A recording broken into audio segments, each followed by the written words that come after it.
She is world renowned. She's a speaker. She's an educator. She's an athlete. And right now, students around the world are writing their Black History reports on her. And welcome our speaker for the day, Miss Trotter. So today, I'm going to tell y'all how to go for the goal. Y'all say go for the goal. Go for the goal. When I was 10 years old, I learned about going for the goals, and I got to tell you guys, now that I've had the opportunity to look back and reflect on some of the things that I did when I was younger, I now have the ingredients to help you understand how to go for your goal too. 2004 Olympic Games, where I won my very first Olympic gold medal. Y'all want to see it?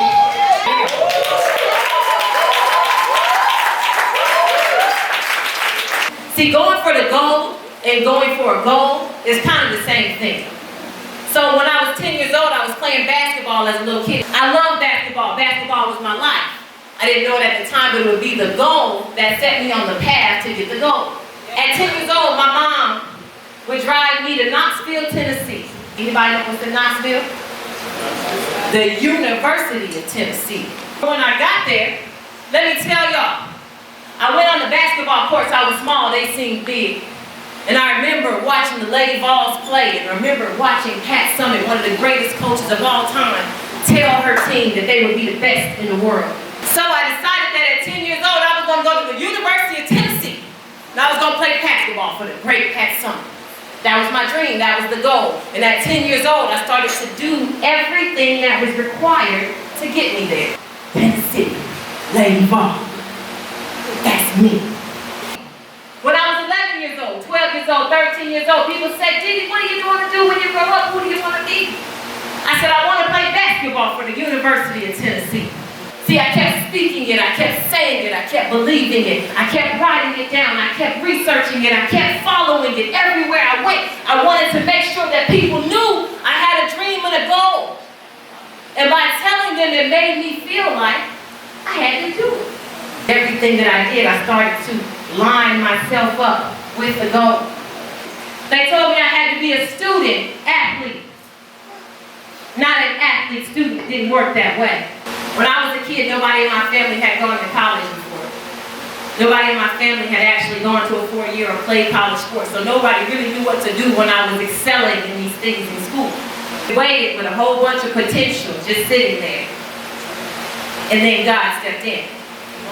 One day, after I had finished playing basketball, Cedar Grove High School is where I attended school.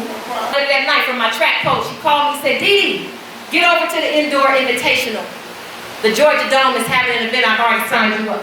I said, Coach, I just finished playing basketball 2 days ago. I'm not ready to run track. No, I'm good, Coach, I just finished basketball. The first blessing among the journey to the goal. Yes. Now see, I did not know then what I know now. I know now that that was just the one door opening that would ultimately open more doors than I ever imagined. But when I walked through the door, sometimes people, you don't realize that even the smallest of blessings can lead to an even bigger blessing. You just have to walk through the door. You have to trust it. It may not look like what you want it to look like. It may not come the way you want it to come. They may not have came and sat in the stands and knocked on the door and said, we want you. But the way that it came to me was the way that ultimately would be the best for my life. So I took my blessings, y'all, and I went to the University of Tennessee. I would become the NCAA champion in track and field. And while I did get to sit down with Coach Pat Summitt, at the time she was my role model. While I did not play ball, I played ball in my heart. And I ran my feet on the track. So, NCAA champion, USA champion. I made my first Olympic team in 2004. You saw the rewards from there. And then in 2005, something great happened. I signed a 5-year contract with Adidas as a junior at the University of Tennessee. Thank you. Now, in my 3rd year of college, I would do something that had never been done at Tennessee. I became the first female athlete to turn professional before completing my 4 years of eligibility.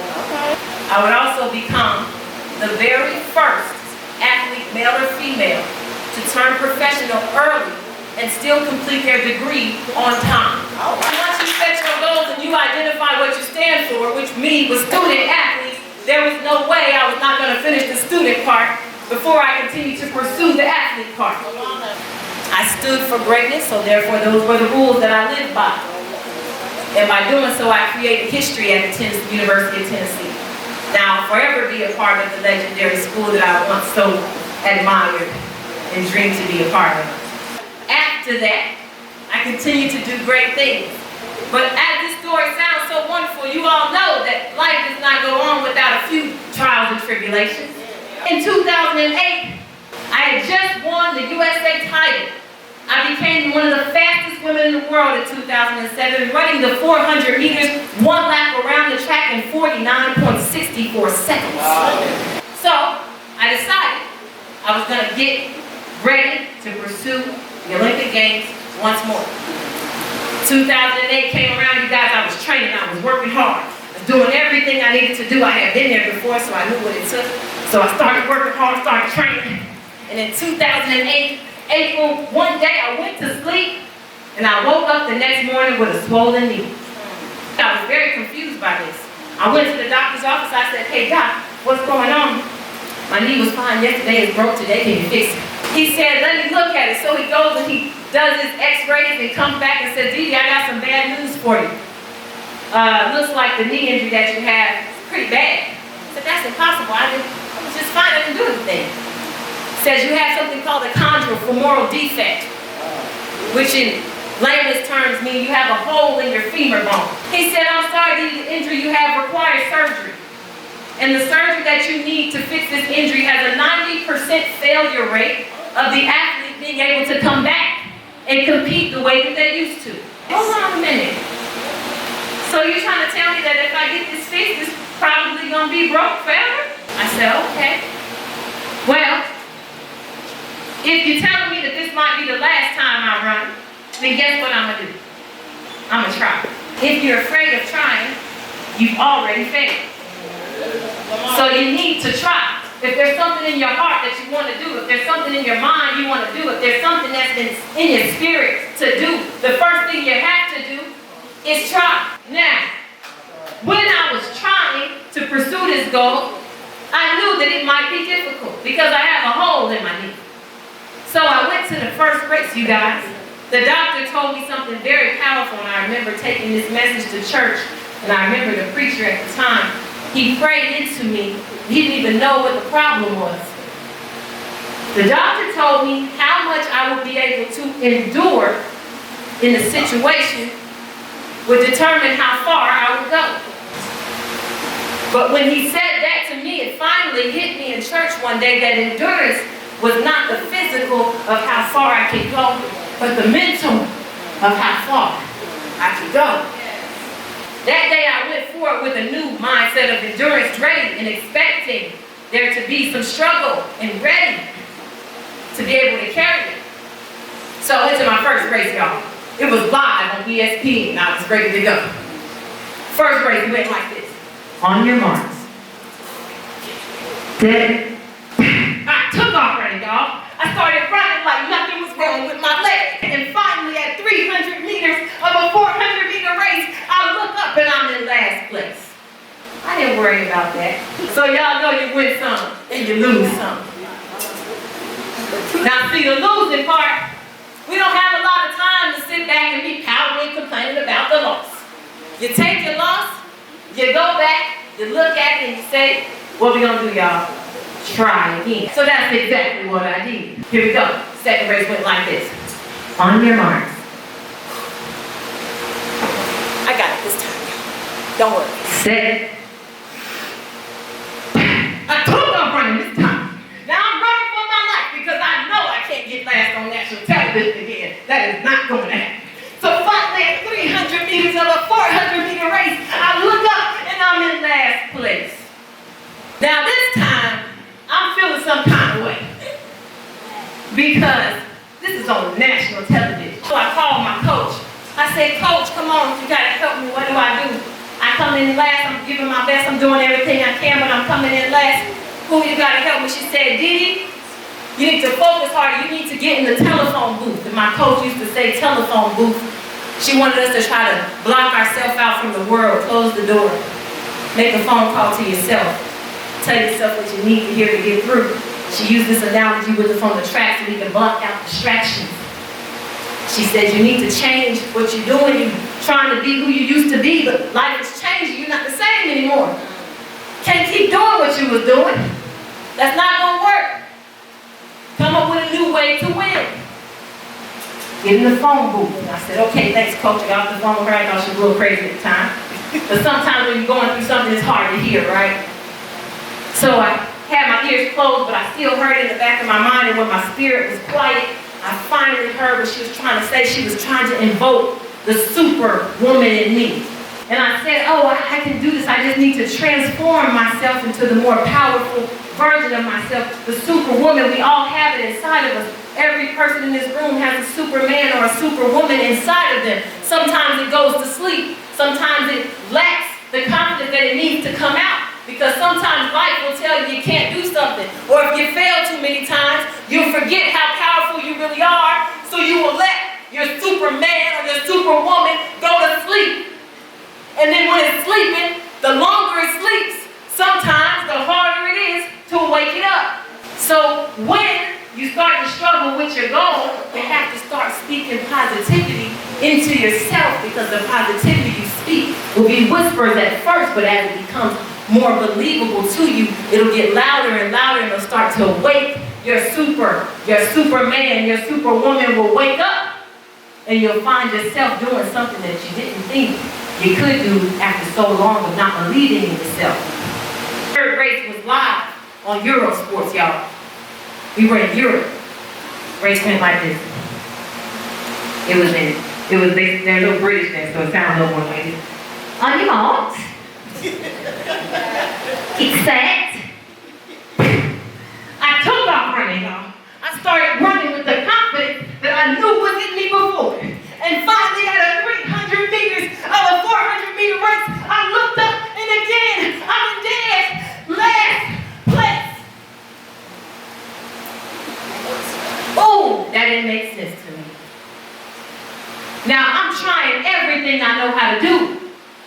I'm giving everything I got. I invoked the super. Where's she at? I'm trying to figure it out. So again, I failed. Now let me tell y'all something about failure. Failure is inevitable. That means it's going to happen. It's going to happen. You're going to win some, you're going to lose some. But what you have to do is you have to take those failures and you have to go back and look at them and do an evaluation of what happened and ask yourself what you can do better the next time. So I went back. I said, okay, I tried everything I know how to do. I'm doing everything I can, but it's not working out. Sometimes that's how life be. You think you got it figured out, and sometimes it still ain't working. What am I going to do? What we going to do, y'all? We going to quit? We're going to try. Ooh, y'all ready. We going to try again. Why? Why are we continuing to try? Because if we don't try, we've already what? Man, y'all in church today. I tell you. So, race number 4. I got it this time, y'all. I'm ready. My spirits are down, but I still believe in myself, and I gotta keep trying to get back up. When you fall down, you gotta get back up. So, went to my 4th race. This time, I get a phone call from my agent. Hello? Maybe it's Mark. Mark was my agent at the time. Hey, Mark, what's up? Hey, yeah, Dee, I got some bad news. They kicked you out the race today. I said, what? The race is in like 3 hours. They can't kick me out the race. I'll be at the track. I'll see you in a minute. I'll put my uniform on now. No, I need you. Don't come to the track. Don't come to the track. They already kicked you out the race. They put somebody else in already. We're sorry. I tried everything I know how to do. I worked as hard as I could last night, but they have refused to let you run. They said because you have been getting last place in all the races before, they are not going to allow you to run today. Mark, I need this race. The Olympic trials are coming up. I have only a few more weeks to try to get to a decent time. I just need this race, so I gotta race there. You gotta just tell them to make it happen. I'm sorry, Dee. Nothing I can do. Alright, thanks, I guess. So I sat down on the edge of my hotel room, y'all, and I started to feel the anger and the rage and the frustration start to build up. I felt the tears start to rise into my eyes. And I said, come on, man, I'm trying everything. What can I do now? If they won't even let me run, how can I get there? Then I heard a little voice in my head say, Dee, don't give up. You can, you must, you will keep trying. Place I'd never been in. And some people I had never raced before. I mean, he took it to the team. But nonetheless, he got me a race. I also ran against a young lady who was probably 15 years old. Now this was all on the same track at the same time. So you got the Olympic champion, a 15-year-old, and two senior ladies that just hanging out having a blast. The pressure that got to me now. Because there's no way I can let these people beat the Olympic champion. There's no way. I'm not going to let them take it to their grave. Pressure showed up, and that's when I realized that pressure had power. Pressure is positive power. Now y'all say pressure is positive power. Pressure is positive power. Now how many people in here want to be more powerful? Exactly. So let me make sure you understand how powerful pressure is. But pressure has two forms, so don't get confused. Pressure has positive power, but pressure can also have negative power. It's determined by you. You decide whether it's going to be positive power or negative power. See, pressure in any form, it moves things. Let me show you. What happens if we put pressure on top of any object? What will it do? It'll push it down. What happens if we put pressure under any object? What will it do? It'll push it up. And what happens if we put pressure behind any object? What will it do? It'll move it forward. See, pressure, by any scientific form, it tells you that it will move things. It can move things up, it can move things down, it can move things forward. It will move you if you use it, right? Now, the pressure that will mount up can also destroy things, because enough pressure on anything over time without it being transformed, what will it do? It'll crush it. Now, that's when positivity comes in to change the dynamic of what happens when pressure comes into your life. When pressure comes into your life, if you speak negativity into that, it will start to weigh you down. If you say, oh my God, my bills is due. The man ain't giving me enough hours at work. I ain't gonna be able to make it. My gas tank on E. What we gonna do? We ain't gonna never get nothing done. We ain't gonna never make it. Pressure will put you on your back. And over time, if you don't change the way that you use it, it will destroy you. Now, how do we change that into positive power? We speak positivity into it. So you say, oh my gosh, well, the bills is due. What I'm going to do? Well, I guess I need to start working a little harder. I got to find a way. Maybe I'll make sure I'll go and talk to, pray a little more, and go talk to my priest, my preacher, my pastor. Oh, then guess what? They have an electricity fund this month. What? That's exactly what I need. That's exactly what I need to get by. If you start thinking positivity, you'll start thinking of a way. You'll start thinking of an idea. You'll start coming up with another option. You'll start letting yourself be lifted to great heights. And you'll be able to move in any direction you choose. Because it will move. So when the pressure came into my life in this race where the young lady and the older ladies is there, I felt pressure on me, and I almost let it weigh me down, but in the instance I said, I can, I must, I will. And then I started running for my life this time. I'm really running this time because there's no way I can lose to these people. And finally, at 300 meters of the 400 meter race, I looked up, and guess what, y'all? I won it. Yes, I did. Pressure. Pressure pushed me to some positive power.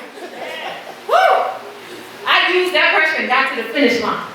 Now, those 3 races I lost, y'all, I was running 54 seconds.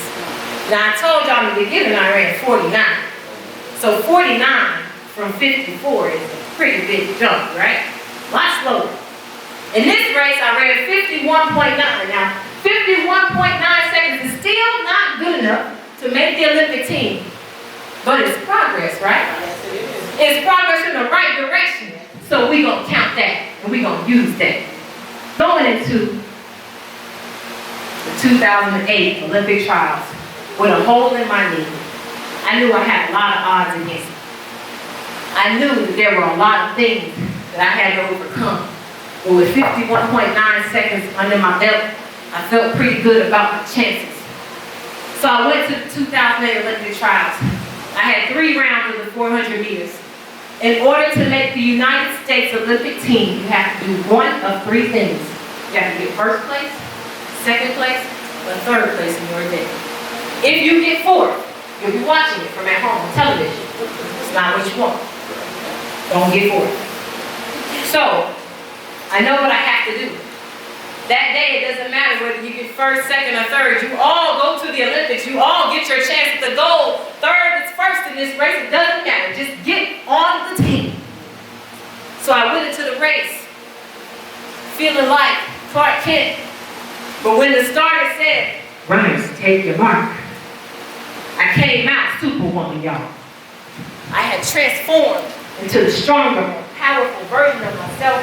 Life and pressure had built up in me to a point where I felt like I could do anything. The race went like this. On your marks.